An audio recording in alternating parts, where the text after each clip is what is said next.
acomete o homem e provoca úlceras na pele e nas mucosas das vias aéreas superiores. Há duas formas de leishmaniose: a tegumentar, também conhecida como cutânea, e a visceral.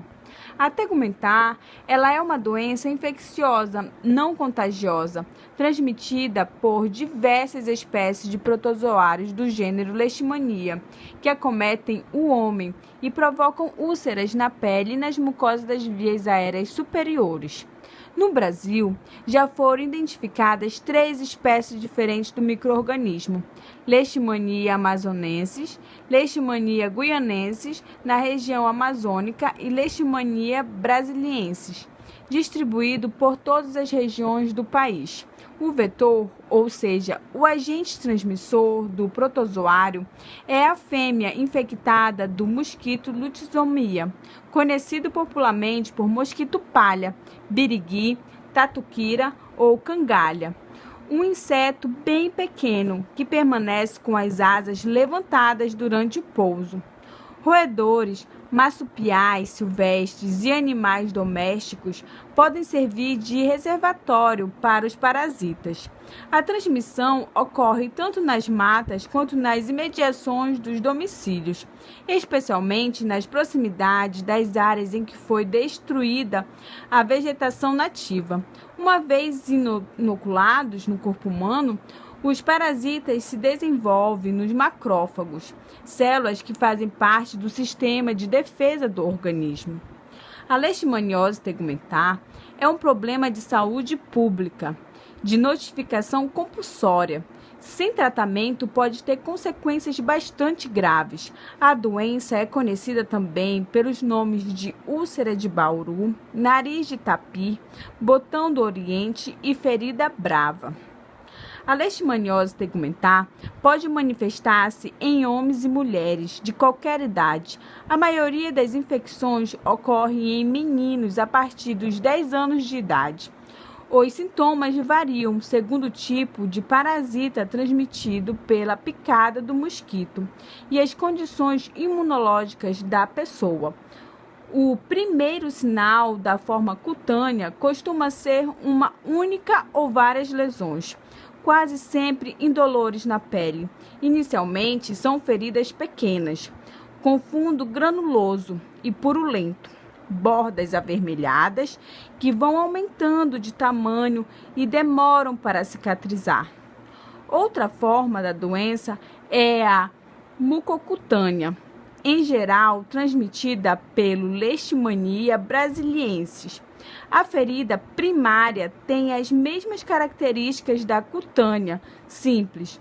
A diferença é que, ao mesmo tempo ou meses depois, surgem metástases nas mucosas da nasofaringe que destroem a cartilagem do nariz e do palato, provocando deformações graves. A presença de nódulos espalhados pelo corpo, sobretudo nos membros, é a principal característica da leishmaniose cutânea difusa. Já na leishmaniose disseminada, o paciente apresenta inúmeras lesões ulceradas espalhadas por todo o corpo, que surgem de repente e podem vir acompanhadas de febre, calafrios e mal-estar. O diagnóstico baseia-se no aspecto clínico das feridas e no achado dos seguintes testes laboratoriais: exame parasitológico direto e biopsia, que determinam a presença ou não do parasita em amostra de determinado, retirada das bordas das lesões. Reação intradérmica de Montenegro, de caráter imunológico, que registra se a pessoa entrou em contato com a leishmania.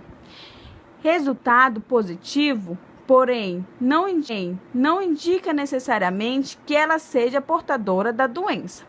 O diagnóstico diferencial com outras doenças de pele é indispensável para a eficácia do tratamento. Dando continuidade ao que a Oriane já iniciou, eu vou falar um pouco sobre o tratamento.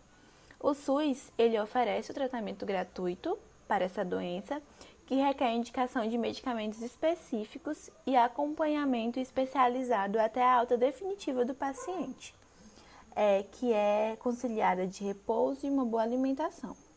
A droga mais utilizada é o antimonial pentavalente, mas existem outros esquemas terapêuticos também, sendo que alguns são sugeridos pela OMS para padronizar o tratamento. As lesões da leishmaniose tegumentar, normalmente elas se cicatrizam sem a necessidade do tratamento. Porém, no caso de feridas que aumentam de tamanho, que são muito grandes, se multiplicam ou são localizadas no rosto, nas mãos ou nas articulações, podem ser recomendado fazer o tratamento com remédios, como creme e injeções, que são orientados de acordo com o que o dermatologista acha correto. Como já falei, os remédios da primeira escolha no tratamento da leishmaniose são o antimoniais pentavalentes, que são feitas doses diárias, intramusculares ou venosas, entre 20 a 30 dias. Se as feridas infeccionarem durante o processo de cicatrização, pode ser também aconselhável fazer o tratamento com o enfermeiro para um melhor cuidado, e evitar a piora dessa ferida. Além disso, após a cicatrização, as cicatrizes podem permanecer na pele e provocar alterações estéticas. Por isso, pode ser necessário fazer acompanhamento psicológico ou recorrer à cirurgia plástica para tratar alterações no rosto, por exemplo. É muito importante a gente estar orientando as pessoas sobre a profilaxia e a prevenção também, sendo uma delas, sempre manter os seus quintais e terrenos baldios próximos das suas casas limpos para evitar o criadouro dos insetos, Usar repelentes nos ambientes que favorecem o desenvolvimento de mosquitos vetores do protozoário. Evitar a exposição nos horários em que os mosquitos estão mais ativos, que são ao amanhecer e no final da tarde. Se possível, colocar mosquiteiros nas suas camas, telas nas portas e janelas.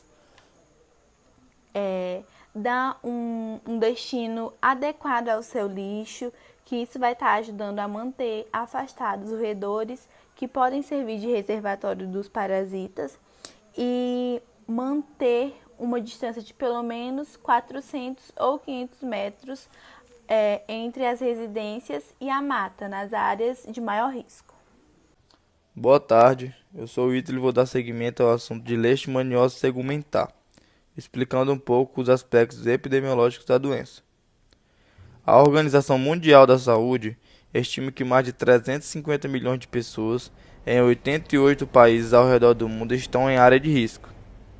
A leishmaniose tegumentar é a forma mais comum da doença e cerca de 12 milhões de pessoas estão infectadas em todo o mundo, com 2 milhões de novos casos anuais.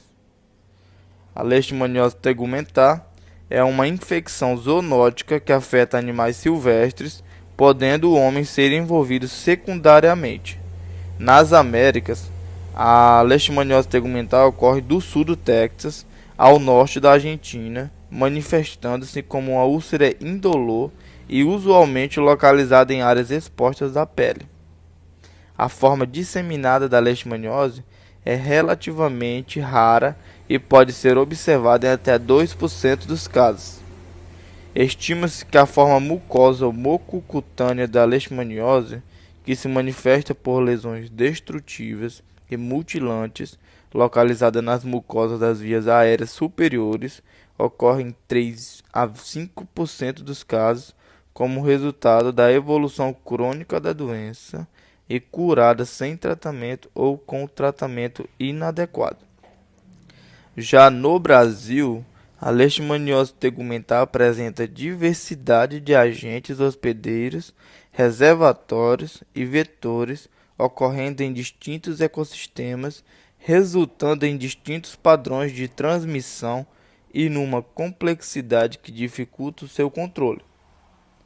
A leishmaniose tegumentar é mais frequente nas regiões norte e nordeste do país, enquanto 98,7% dos casos da região sul ocorreram no estado do Paraná.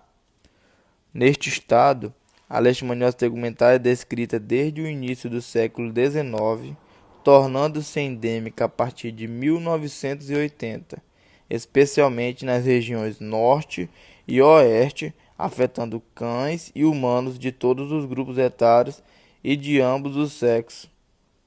Historicamente, estas regiões do estado do Paraná sofreram imensa colonização desde 1950, o que levou à destruição da floresta original e sua substituição por culturas de algodão, café, milho, soja e por pastagem. Agora eu vou citar dois diagnósticos de enfermagem relacionados à doença. O primeiro é a integridade da pele prejudicada, relacionada à alteração na integridade da pele, evidenciada por hipertemia. A classificação é domínio 11, segurança proteção, classe 2, lesão física, e o código diagnóstico é o 046. O segundo diagnóstico é integridade tissular prejudicada, relacionada a dano tecidual, evidenciado por alteração na sensibilidade. Classificação domínio 11, segurança proteção, classe 2, lesão física, e o código de diagnóstico é o 044. E as prescrições de enfermagem para esses dois diagnósticos são monitorar a temperatura de 2 em 2 horas, realizar compressas frias em regiões axilares a fim de auxiliar na regulação da temperatura corporal e observar a presença de sinais flogísticos no local da lesão e registrar no prontuário as suas características.